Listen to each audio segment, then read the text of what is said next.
Hey folks, this is Dave Isaacs, and it's time for another strumming lesson.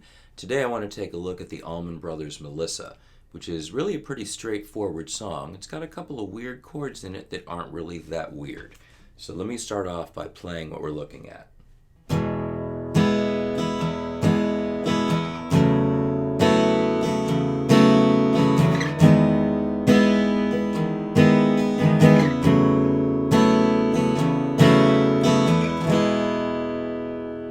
That's our opening in the first part of the verse. E chord, standard E major. But here, if we want to get fancy, we're going to call this an F sharp minor 11th over an E, but I want you to just think of it as an F sharp minor with some additional flavor. This here, fret 4 of the A string, fret 4 of the D string, ring pinky, plus index on fret 2 of the G gives us an F sharp minor triad and the guts of an F sharp minor bar chord. Now we're not going to play a bar, we're going to play this triad against an open E, which creates an F sharp minor 7, and the B, which is really a fourth, is simply a drone note left over from the E, which is why it still sounds good.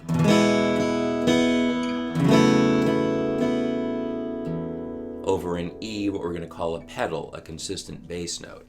Now the bass is doing this.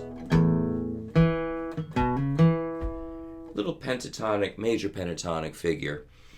And he walks up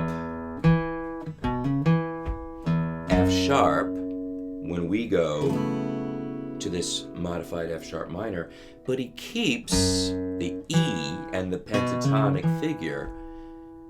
So our overall tonality is actually E all the way through that. Because when we move up here, we can think of this as a G sharp minor triad because that is what it is. If I take ring and pinky on fret 6 of the A and D strings and index fret 4 of the G, we've got another B here to match. But what about open E? Sounds funny, but put that against an E bass. That starts to put it in context. This is actually an E major 7th chord with the 7th as the next to the last note, which is why it's so strongly dissonant. But put it in context, and we just hear the melodic movement of these triads. And back down. Slide it up, slide it back. Now the rhythm could be played a couple of different ways if you wanted to simplify it, but it's not difficult to play what it really does, which is this.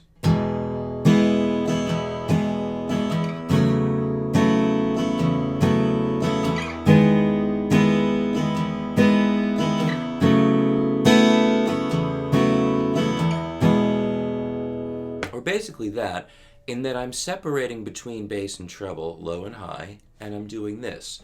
Strum and strum more treble, up bass, strum, up bass. So notice there are 2 single note bass notes struck in the middle of this. 1 and 2 E and a 3 and 4 E and 1. Down, up bass, down, up bass, down, down, up bass, down, and back. So the intro does this.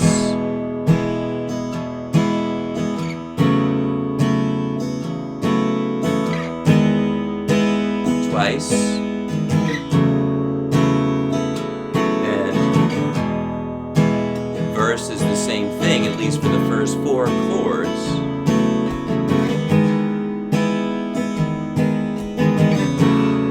Then we go from the E to our F sharp minor. Now jump to an A. Now there's multiple ways people play A chords. My fingering may not be yours, but the shape we're looking for is on the 2nd fret, string 4, string 3, string 2. Some people will do this index middle ring. Gregg Allman did it with index in the middle, so it was middle index ring. That's not unusual.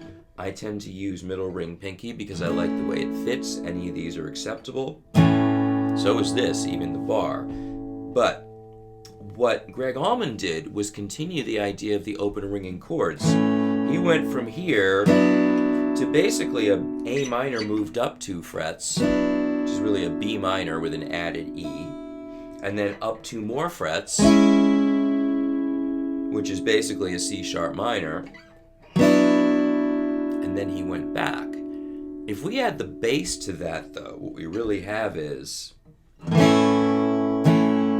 A, B minor, C sharp minor, and then he drops down, but the bass goes to a D. And while we could play a D6, I don't think that's really what we want. I think we want to play this simply as A, B minor, C sharp minor, D,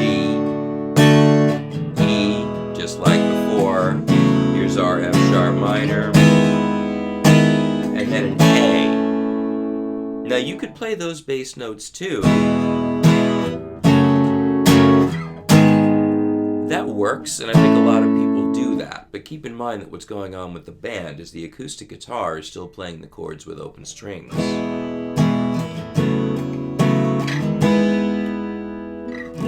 But the bass is getting E, F sharp, G sharp, A. So I like to play the bar chords off the A.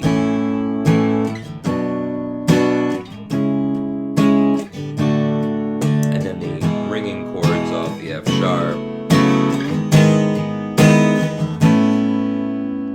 Even going maybe to an A bar. And now I didn't intend to leave the E and B strings open, but it sounds good.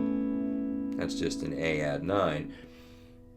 But the next thing we need is specific. We need a C major 7 over G. You could finger it index middle ring, or rather middle ring index. But I do like ring on string 6, 3rd fret, pinky on string 5, 3rd fret, middle on string 4, 2nd fret. Essentially, this is a C triad down on the bass strings, and then open G, B, E gives us C major 7. Like I said, nothing wrong with this, but you might as well just think of it as a variation on C, because that's what it is. You could play a straight C chord, just like you could play a straight A chord in the previous part. So here, okay, so here's from the A in the beginning of this change. B minor. Notice my rhythm. 1 and 2 and 1 and 2 and a 1 and 2 and a 1 and 2 and a 1, 2 and a 1 and 2 and 2, 3 and 4 and B. Just straight up B bar chord. You could do it this way. You could do that. And the rhythm on this really is just quarter notes. 2, 3, 4. But you could fill it in.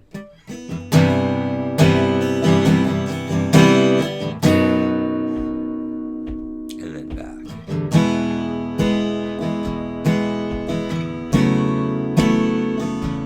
Second verse, release. Turn around these 4 chords, and then the bridge is E. And I'm sort of doing more of a driving strum here because I think this is closer to the feel. 1, 2, and a 3 and 4. D, 2, 3, 4. A, 2, and a 3 and 4. And B, and 2, and a 3 and 4. C sharp minor, 3 and 4. A, 2, and 3 and 4. B.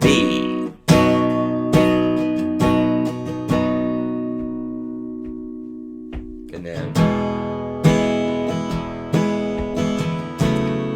so whenever we go through this as a 4-chord cycle, it's either a turnaround or the first piece of the verse. So last verse, starting now, 1, 2, 3, 4. So we do that that cycle, up and back down. E, F sharp minor, G sharp minor, F sharp minor, back to the E. We start again up to the F sharp, but now we go to A. 1 and 2 and B minor, C sharp minor, 4th fret, D, E, F sharp minor, G sharp minor, A, C major 7, and B, back to E. Now, of course, there's wonderful, wonderful lead melody playing in this, and it's worth another lesson. So I'm going to leave this just as a straightforward strum lesson. You really should be able to get all the shapes and the map from the lesson. And the thing is, if you're accustomed to working from tabs all the time, it would do you good to experiment with working from, maybe even writing the chord chart, which just means the chords in order. An intro, these chords. Verse, these chords. Chorus, these chords. Whatever it is. In this case, this doesn't really have a chorus, I guess. But to learn the chord sequence as a sequence of chords rather than a tab that you're reading, I think you'll find that that process actually makes it easier to learn songs faster. Hope you have fun with this one. It's a great song, and I am making the commitment to come back and do the lead lesson because it really is a good one. And I will see you next time.